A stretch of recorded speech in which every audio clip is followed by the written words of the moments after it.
Stéphane Linou, d'abord vous êtes venu à Narbonne à l'invitation de Pays Nostre. Est-ce que cette dimension culturelle au sein des territoires vous concerne? Ça concerne tout le monde, hein. La culture, il y en a partout.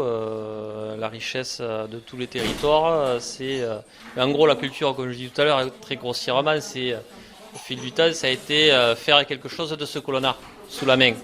Et là, du coup, la question et le lien, hein, avec l'alimentation territorialisée, c'est qu'on ne fait plus alimentairement avec ce que l'on produit dans nos territoires. Et là, ça pose question, d'autant plus que on est de plus en plus dépendant des transports. Et qu'est-ce qui se passerait s'il y avait un problème justement d'acheminement sur les transports comme voilà, je l'imagine et je le modélise depuis une bonne vingtaine d'années. On l'a vu, une crise Covid où les transports seraient bloqués, mais si ça arrivait, comment on se débrouillerait avec le peu que l'on produit, avec le peu que l'on transforme, tout ça au niveau alimentaire, avec le peu que l'on économie alimentaire dans nos territoires. Donc nous sommes sous perfusion alimentaire dans tous les territoires. Donc un problème sur les transports, eh bien, en fait on se tape dessus, puisqu'en fait il n'y a pas de plan, il y a des stocks nulle part.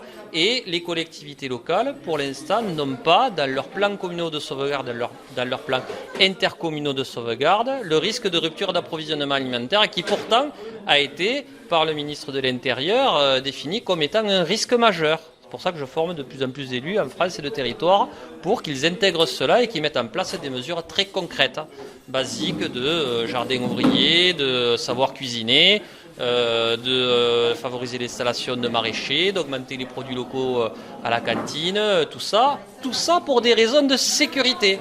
Parce que c'est le plus ancien couple de risques qu'il y avait dans les villes, par exemple au Moyen-Âge, c'était le couple de risques approvisionnement alimentaire et ordre public qui était de la responsabilité des élus locaux, mais également dans la tête de chacun.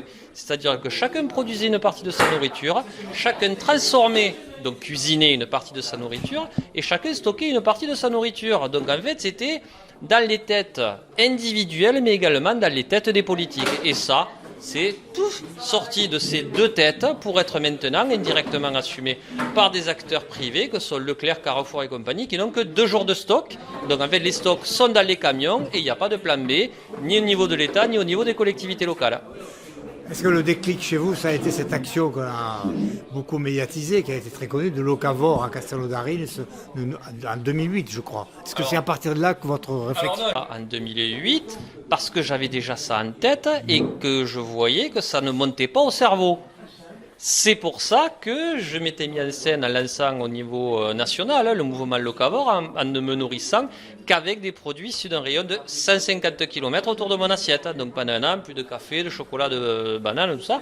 C'était pour montrer notre degré de vulnérabilité par rapport aux approvisionnements et pour montrer qu'en fait, il y en avait assez pour moi de la production.